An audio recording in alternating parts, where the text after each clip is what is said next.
Bonjour et bienvenue sur Rennes, l'émission des petits résumés rugby sur l'actu des équipes nationales. Aujourd'hui, le premier week-end des 6 Nations 2024. France et Ira. Si sur le papier on avait là une très grosse affiche avec une confrontation en match d'ouverture entre les deux favoris pour se jouer le trophée cette année, on a plutôt assisté à une implosion en direct du 15 du coq face à un 15 du trèfle intraitable.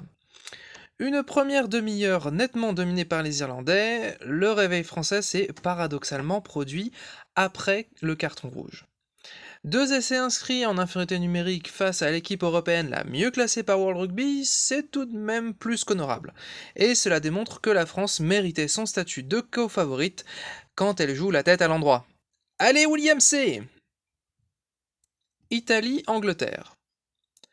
Le 15 du laurier écrasé par un drapeau à la con a bien failli croquer pour la première fois de son histoire le 15 de la rose. Oui, j'aime pas leur blason, c'est la seule nation avec son putain de drapeau sur le maillot. Mais il ne fait pas bon concéder beaucoup de fautes face aux spécialistes de la punition par pénalité.